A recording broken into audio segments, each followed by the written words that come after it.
Sebastián Cuatromo con nosotros, bienvenidos. Ustedes forman parte de una asociación que es Adultos por los Derechos de los Niños, ¿no? Que no la conformaron porque sí. ¿Por qué la conformaron? Bueno, los Adultos por los Derechos de la Infancia somos una asociación civil de acá de la ciudad de Buenos Aires integrada por sobrevivientes adultos del delito de abuso sexual contra la infancia y también por adultos protectores de niños víctimas en el presente. Ustedes dos son sobrevivientes como adultos y pueden contar sus historias, que han tenido la fortaleza de poder hacerlo porque han sido abusados de niños. Tu caso ocurrió en un colegio muy conocido, Colegio Marianista de Caballito. ¿Qué es lo que pasó y a qué edad comenzó todo? A los 13 años me tocó sufrir este delito de abuso sexual cuando era alumno de 7º grado de escuela primaria en el Colegio Marianista del barrio de Caballito, acá en la ciudad de Buenos Aires. Otros chicos de mi misma edad, compañeros míos de aquel colegio, también sufrieron este delito por parte del mismo agresor, el entonces hermano marianista Fernando Pisiocchi, y durante los primeros 10 años sobrellevé en silencio esta herida, este dolor, no pudiendo ponerlo en palabras, no pudiendo pedirle ayuda a ninguno de los adultos que tenía cerca, tanto en mi familia como en aquel colegio. Y recién una década después, siendo mayor de edad, cuando logro por primera vez ponerlo en palabras, presenté una denuncia en la justicia penal con sede acá en la ciudad de Buenos Aires que originó una causa que luego la tuve que luchar durante 12 años hasta que finalmente en el año 2012, más de 20 años después de haber sufrido este delito, pude lograr un juicio oral y público donde quien fuera el abusador de mi infancia, este ahora ex hermano marianista Fernando Pisiocchi, fue juzgado y condenado a 12 años de cárcel por el delito de corrupción de menores calificada reiterada. Después quedó libre. Bueno, él ya recuperó su libertad porque finalmente logró que le apliquen a su favor la vieja ley del 2x1, que era la que estaba vigente en el momento en el cual él cometió los delitos por los cuales fue juzgado y condenado. Sebastián, vos sabés que es muy bueno tu testimonio porque se referencia mucho a este caso de River. Porque esto ocurrió entre 2004 y 2011.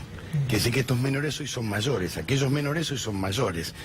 Y el tema es que quizás tu testimonio sirva para animarlos. Aquellos realmente, si fueron abusados, lo denuncian. Porque debe ser muy difícil denunciarlo, me imagino.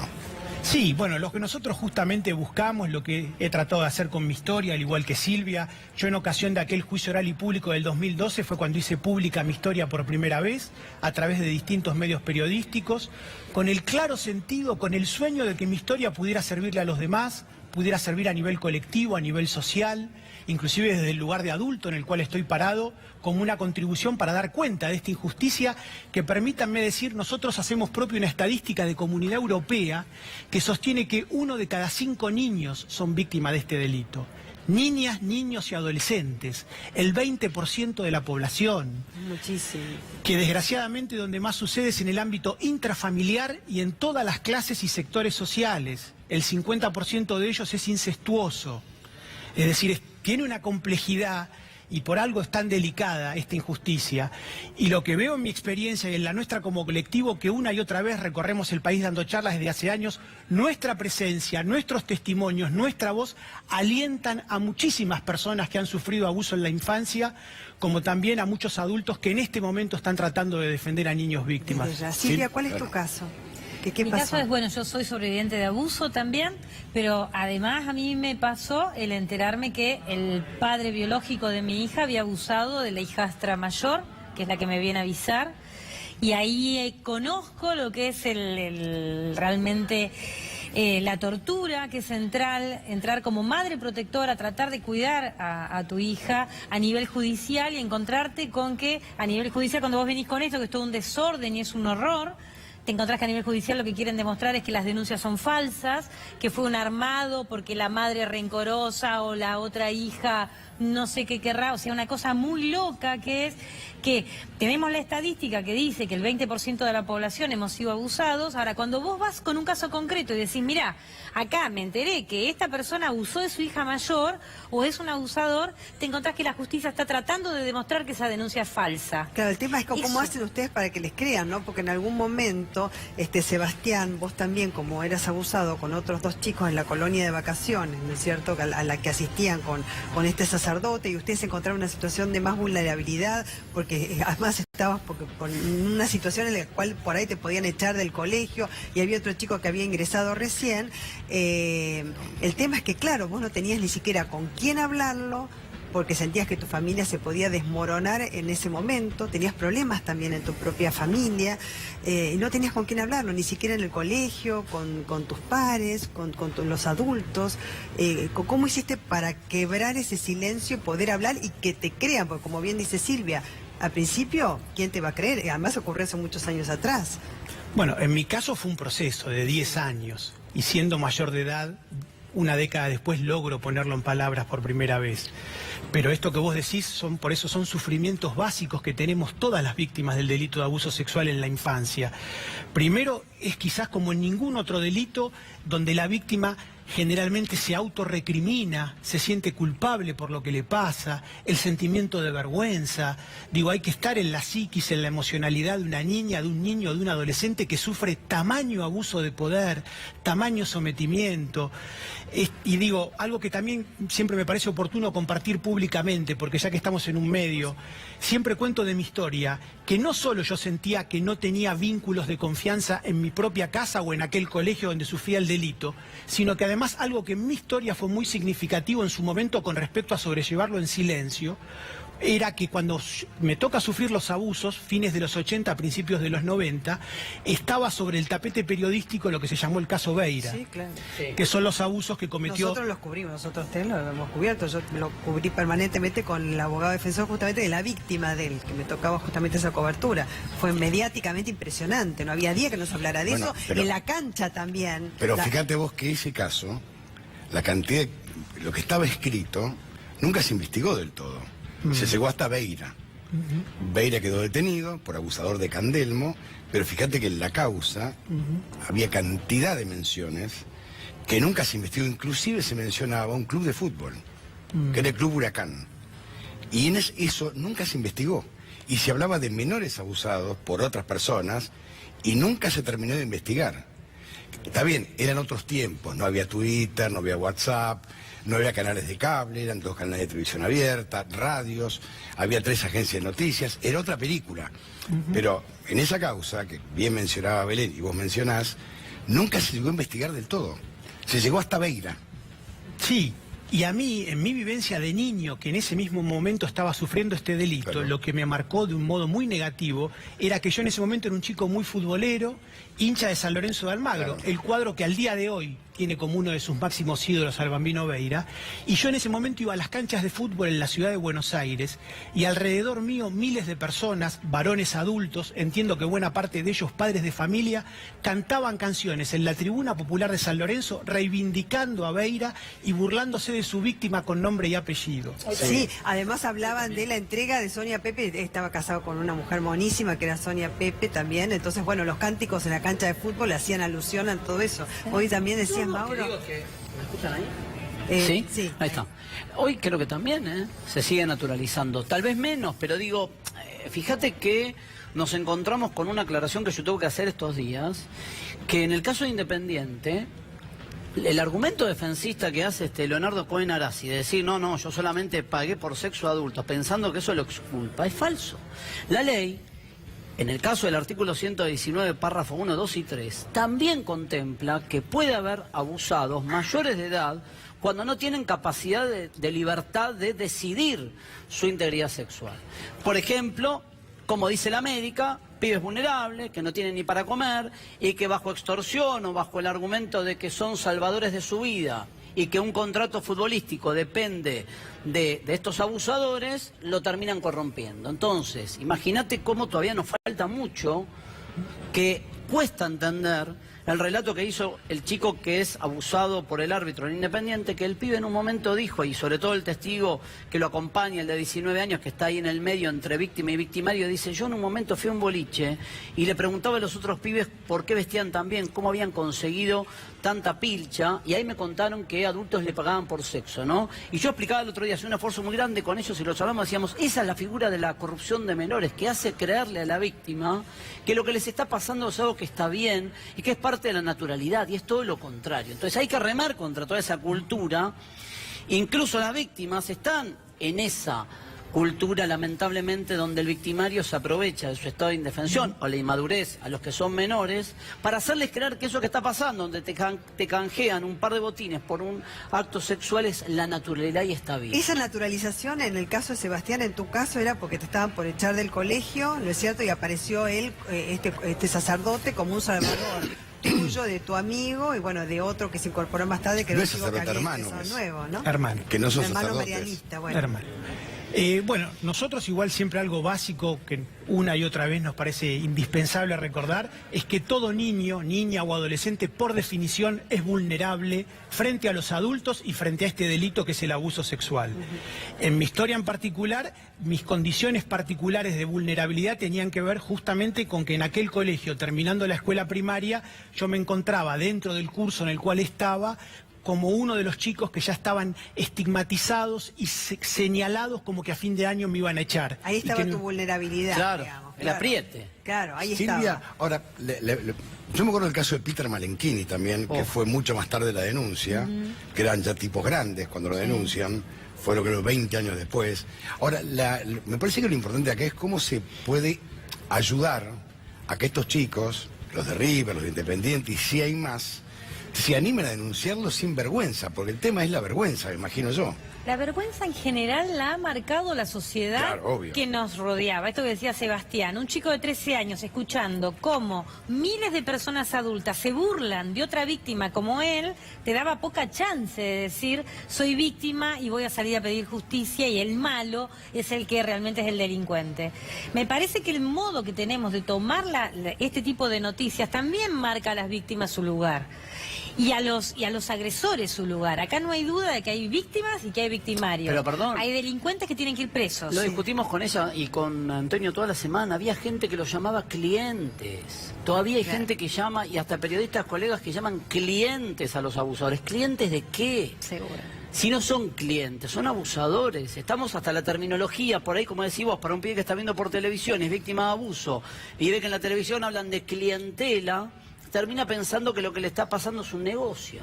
¿Se entiende? Claro, y se lo hacen ver como que es Como natural. que es responsable, como Claro. que fuera corresponsable del hecho. Y eso nos pasa en el delito de abuso. Vos fíjate que en otro Como tipo que te de sentís delito, vos te culpable roban el también. teléfono y vos no te sentís cómplice del ladrón del teléfono. Decís, me robaron el teléfono. En el delito de abuso sexual, como hay un modelo de relación donde el victimario de alguna manera tiene un vínculo con la víctima queda muchísimas veces presa de la vergüenza, la culpa y el sentirse responsable. En tu caso, Silvia, ¿cómo fue? El caso de él fue un sacerdote del colegio. En mi caso particular, en mi infancia, fueron personas cercanas a la familia, como más del 80% de los que fuimos abusados.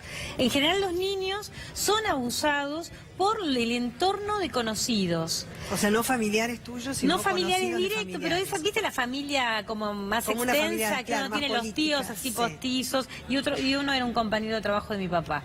Pero eso tiene que ver el abuso, por eso te digo, es una relación, porque el que a vos te abusa no es alguien que te encontró en la calle, que eso es más fácil de determinar un delito. En el abuso sexual contra la infancia, en general, siempre hay una relación del victimario con la víctima. Eso hace aún más complejo y también hace complejo la situación de la víctima con el entorno. Claro. Porque nosotros vemos muchísimas familias que cuando se enteran de un caso de abuso eligen el silencio, eligen el continuar los vínculos como están y ahí siempre pierde la víctima. Claro, ¿A vos te lo aparte- hacían ver como en algo natural? En mi casa lo que hicieron es no hacer nada, no tomar un gesto claro en el cual se viera que los agresores estaban mal. Nunca más se habló el tema. A mí nunca nadie me preguntó más en mi casa, cómo me había sentido, qué me pasaba. El tema pasó Pero a ser habías podido borrado. contar, no sé cuántos años tenías en ese Yo tenía momento. más o menos 10 años cuando me pasó y cuando lo conté. Y lo que pasó en mi casa, te digo, pues es lo que pasa habitualmente en las familias. ¿Qué hacen las familias? No se habla más del tema. En el peor de los casos, vos tenés que seguir yendo en las fiestas, por ejemplo, Sí. reuniones familiares, a encontrarte con tu abusador. Qué horror. Y como todos hacen que no pasó nada, la víctima se va cargando de odio, miedo, autoagresión, furia, o sea, muchísimos sentimientos que no les puede poner nombre porque de hecho no se pudo hablar más. Claro, debe ser mucho más complicado la parte intrafamiliar, ¿no? La parte cuando se relaciona la familia con el abusador, como es tu caso, debe ser difícil el denunciante que le crean. Porque tu problema fue que no te creyeron. Yo no sé si las familias no creen o las familias no quieren tomar postura clara. Ocultan. Porque tomar postura clara, vos pensás que esto pasa en todos los adultos. En todas las instituciones que nosotros conocemos, ¿qué hacen habitualmente? Porque a mí me parece que esto de Independiente es como un ejemplo. O sea, te enterás de un caso y haces la denuncia. Lo que nosotros conocemos hasta ahora es, la institución familia es otra institución. En las instituciones católicas, las otras religiones... Se cajonea, ¿qué se igual que en la hace? familia. Se tapa... Claro.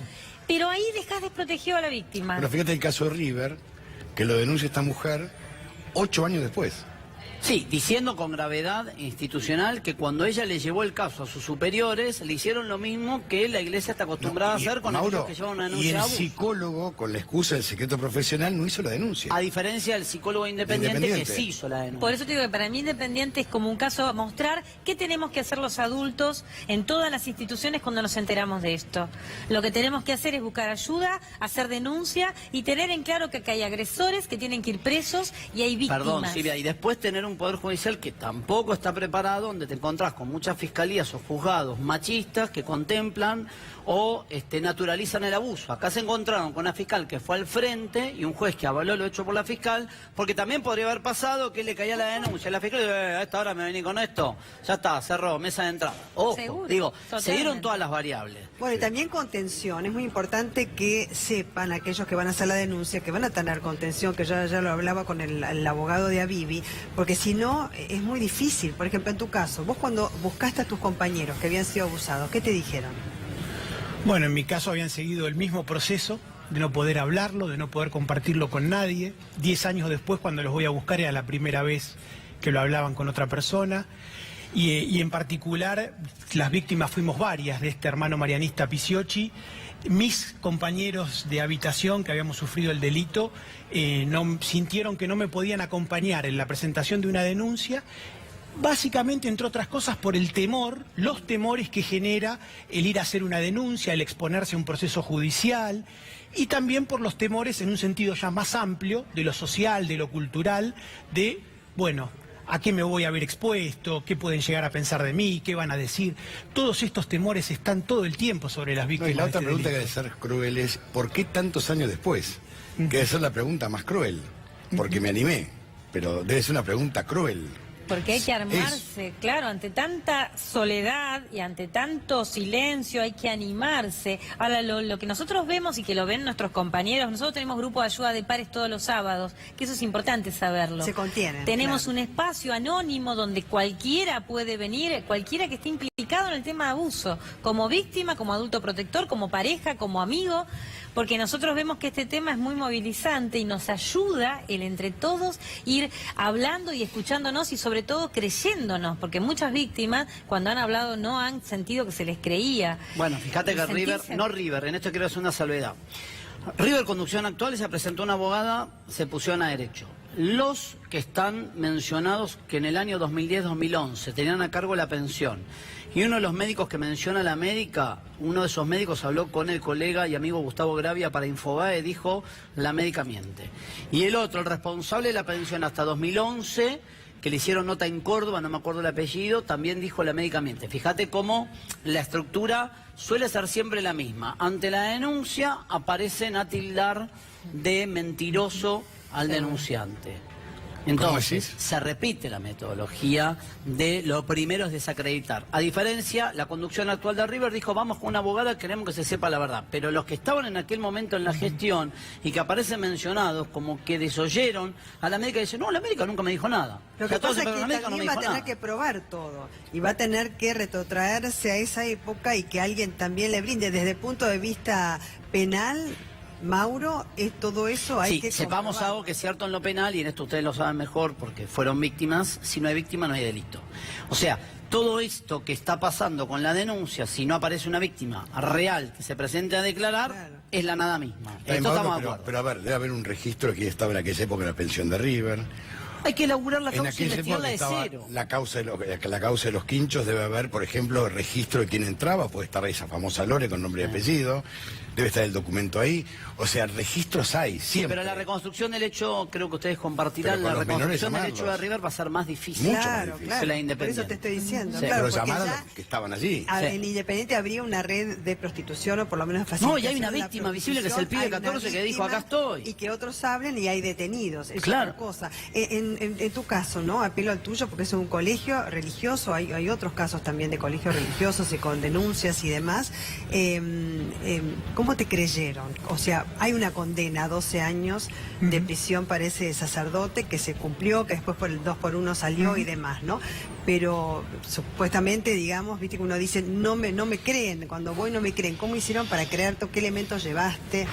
¿Cómo fue la causa? No, desgraciadamente, debido a lo que todavía hoy podríamos decir que es la norma o la regla en líneas generales en el Poder Judicial, mi historia forma parte más bien de las excepciones. Ajá.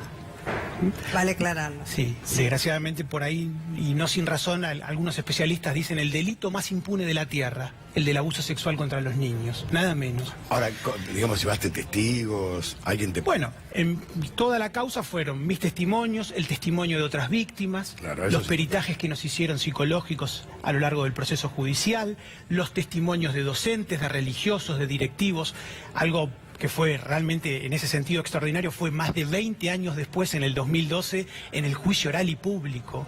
Sentir cómo entre las víctimas, entre excompañeros que también tuvieron que declarar en el juicio, más docentes, directivos, religiosos, más de 20 años después estábamos reconstruyendo el contexto institucional, estábamos entre muchos dando cuenta de cómo había sido aquel colegio en el cual más de 20 años atrás a un grupo de niños nos había tocado sufrir el delito de abuso sexual. Claro, había que armar la causa, por eso decía, y llevarla judicialmente, que tampoco es fácil, porque me parece que hay una revictimización, ¿no es cierto? Aquel que ha sido víctima, después en el marco de la instancia judicial, vuelve de alguna manera a victimizarse, ¿no? ¿Lo han sentido así ustedes? No, nos parece que si en verdad la justicia hace lo que debe hacer, como gran ordenador social, la víctima tiene su lugar de víctima y el victimario es claro. El tema es cuando la justicia empieza, la misma justicia, a decir acá hay mentira, acá se miente. Ahí es donde nosotros tenemos un dicho, yo como mamá protectora le digo mucho a las mamás, nuestra salud no tiene que ir de la mano de tener éxito en lo judicial. ¿Por qué? Por esto que dice Sebastián. La mayoría de las veces los agresores quedan impunes. Pero igual lo que a nosotros nos parece muy importante es que la verdad es la liberadora.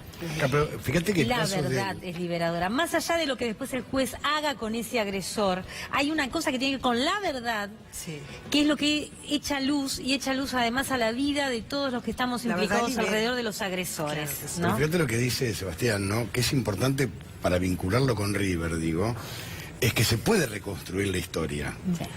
Depende de la voluntad del fiscal, de cómo se trate el tema, pero no es tan complejo, si bien tiene su complejidad, ¿no? Reconstruir una historia que es mucho más nueva que la tuya, si querés, que es mucho más reciente, que data del 2004 al 2011. Me parece que se puede reconstruir. Tu caso es emblemático, para demostrar que se puede. Peter Malenchini también se reconstruyó la historia, en base a testimonios. Así es, por eso también desde mi experiencia, otra diferencia no menor es que a mí me tocó afrontar toda la instancia judicial por decisión propia y siendo un adulto mayor de edad, un muchacho de 23 años. Digo, desgraciadamente lo que vemos como un punto dramático en el presente, al día de hoy, es cuando las niñas, niños y adolescentes tienen que estar dentro del sistema judicial como víctimas de este delito. Claro.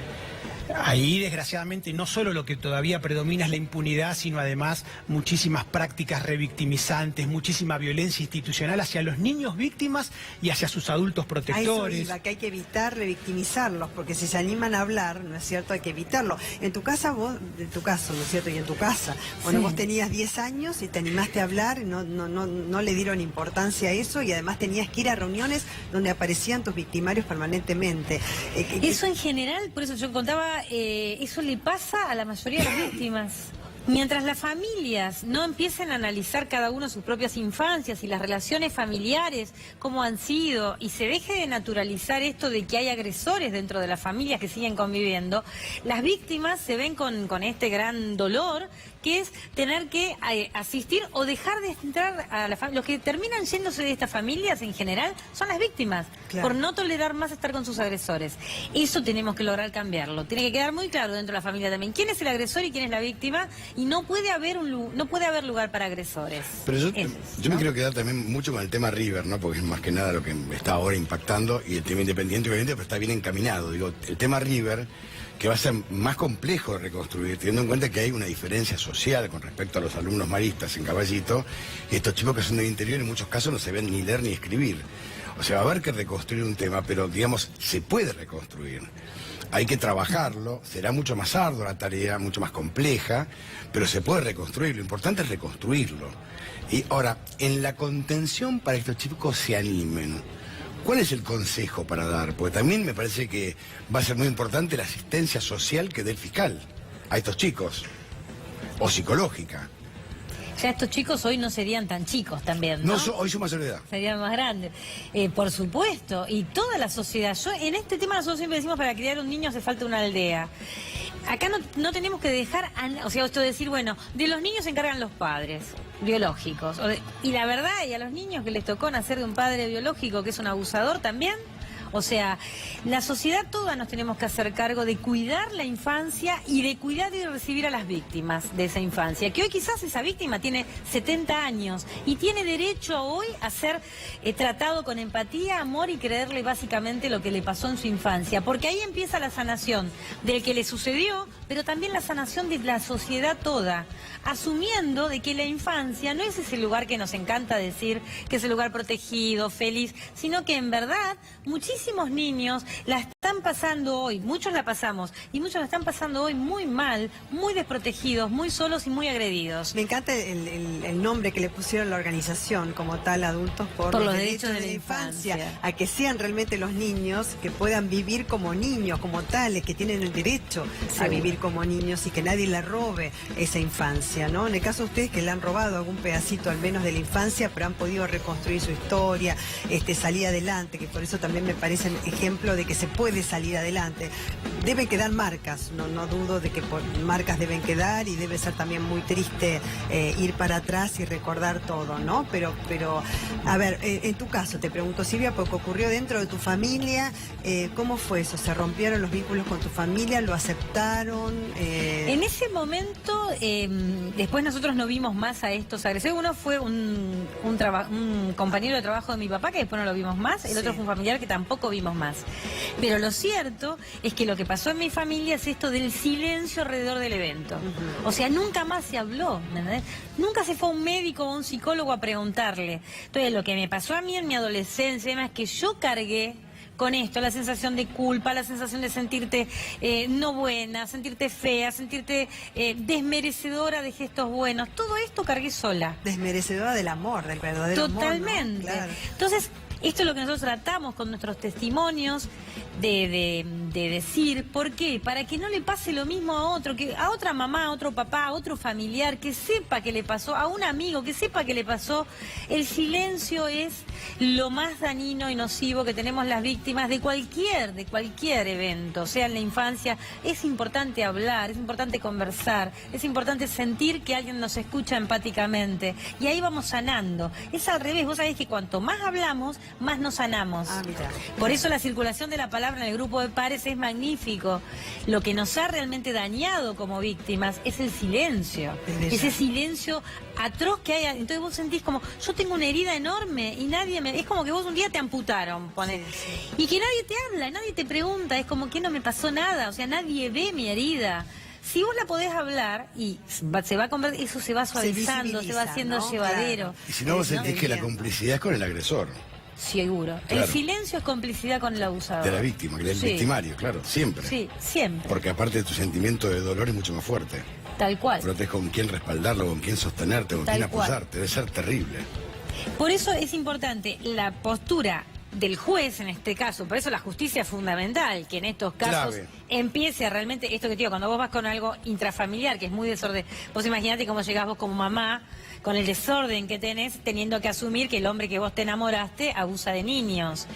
O sea, este desorden, la justicia tiene que poner orden, pero si no es la justicia, la sociedad tiene que poner orden. Y el orden se pone, no con esto de decir, bueno, lo vamos a linchar, sino el orden se pone en esto, la empatía hacia la víctima y sus protectores, y el no permiso social al abusador. Y la sociedad somos todos. Y en Por el caso supuesto. tuyo también, Sebastián, te importaba mucho más poder decirlo, que se conociera la verdad, que lo condenaran, que para vos era mucho más importante. Adultos por los derechos de la infancia, ¿no? Su organización que ayuda muchísimo. Muchas gracias a los dos. Gracias Muchas a ustedes. gracias. Gracias. Gracias.